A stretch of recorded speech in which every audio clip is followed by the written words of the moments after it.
Tutorials. Welcome to Google SketchUp Make tutorial. Google SketchUp Make is a program that we use to create 3D models and other things you can use like chemistry and stuff. It's got a wide range of uses and very soon it's going to be used for 3D printing. I like SketchUp over other 3D construction tools because of its simplicity and it's quite easy to use, and there's a wide range of tools that we can use. So today we're going to be making this button using some basic SketchUp tools. So we're going to start by running SketchUp, and if you don't have it already, it's downloadable off the Google site, and we've put the full link in the description of this video. So when we run SketchUp, we get this welcome to SketchUp dialog, and it's got learn, license, template. Some of these are quite useful actually, especially groups. But we're going to go to template because you have to start a template to start with. There's always a template, even a blank template. And choose the template. There's a lot of them like Google Earth and beginner template and plain view. I also stuck with architectural design millimeters. You can use feet and inches for imperial, but it's probably not going to be as useful. Now, everything in SketchUp has an actual scale, but it's not really too important to us at the beginning. So, sort about that later. So we've got this screen, and we've got this. We've got these axes. We've got the blue axis, the green axis, and the red axis. And a lot of tools up here. So we're going to start by making sure all in the same group by camera, standard views, and then calling it ISO view. I have no idea why I call it the ISO view, but sort of a view from third person. So we've got this dumb old man sitting here on the corner. Now we don't want this man. He's got no use to it, so we just click on the man and we press delete. The man is gone. So the first thing to start is we want to draw a square using this rectangle. So we click on these centers and we draw from the origin to make a square. Now, square, if it's got a line going through the middle and it says square on that tooltip there, you've made a square. Pull it and then let go. We have made a square. Congratulations. That's the first thing. But currently it's a 2D face. How can we make it a 3D cube, sort of? Well, that's the thing. We're going to start by using the most important tool in SketchUp, push-pull. Now it turns 2D faces into 3D shapes.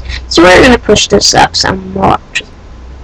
And so now I've got the small box, boring old box, boring old white box. So we can use this orbit tool.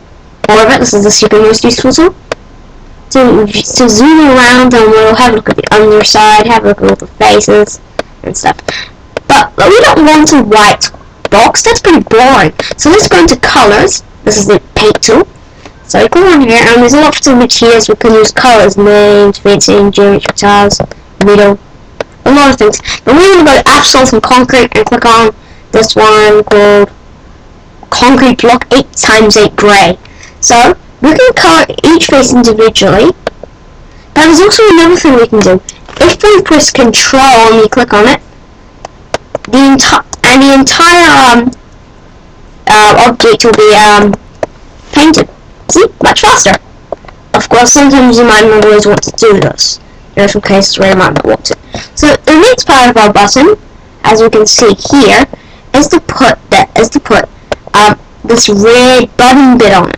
But we can't do. How do we make sure it's in exactly the middle? Well, this is a perfect square, so here's a little trick we can do.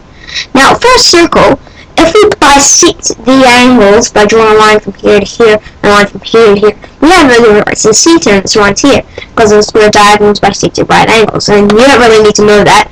I might sound like a maths teacher. So we just click on one of the corners from the top. We can move it around if you haven't already, and click on from the endpoint to the endpoint to the endpoint to the endpoint.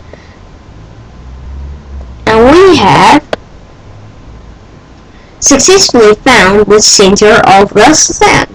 So what we do now is that we can now use a circle to draw a circle of radius. So when we've got the circle, we can make it huge. So we click on the center and we can drag it out to make it big or small, or really small, so you can't see it. But we don't want to make it. We want to make it halfway, and its radius a quarter of the quarter of the actual length, or the diameter half. So Well, there's a way to do this. We just make the radius equal to the midpoint of this line here. This line, what should happen to be here. So move it until you get a blue dot, so it snaps into the blue dot, and it says midpoint on the tooltip, and click there. So now we've got your circle, perfect circle. So now we can erase, or using the eraser tool, all these unnecessary lines that we're going to clog us up later. Erase, erase, erase, erase. So the next step is, as I suppose you've guessed this already, we pull this bit down, or up. And actually now, because it's going to be pushed up a little. Now push it up a tiny bit, not too much, because it's going to be a button after all. Zoom around. It's about right. And this time we're going to paint it red. So colors named, or just colors, what do you prefer? Colors named. We do not press control and then click. That'd be bad. This entire thing, the entire entity as it would called, would be painted that color. So we'll just do it individually. There are the two faces to paint. And so now we have successfully made a red button. But wait, in our thing that we have here that we made earlier, is another circle around it. So we have to do that now. So how do we find the center of the circle? We do the line thing. So we orbit around the top,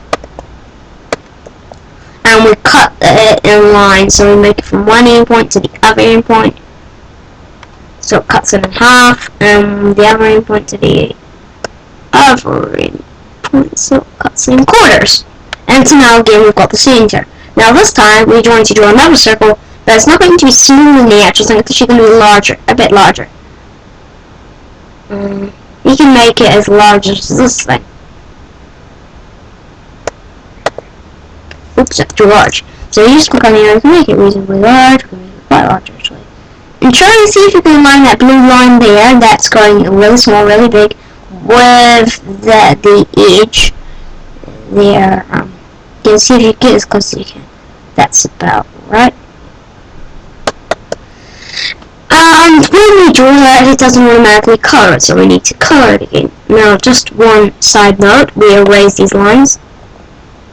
Now, I just want to tell you why you should not erase that circle line. It's got some bad results. If we try to erase the circle line, there goes our thing. It doesn't, you need to hide that by pressing Shift erase. Hidden. A little bit bigger at least. But we don't need to worry about that too much, so we can just Control Z and put it right there. So, now the last thing, and the final step, is to color the spot red. Shouldn't be too hard. Have we done all of the thing? Nope. The underside needs to be colored.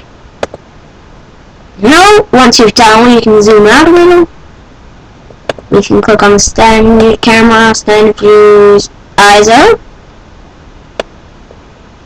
and orbit up a bit, and we can marvel at our brilliant button that we've just created.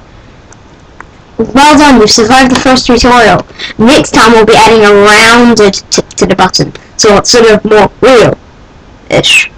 Well, thank you for watching, and if you've got any questions, feel free to post them in the comment section, and I'll be checking every day or two. Well, thank you for watching, and goodbye.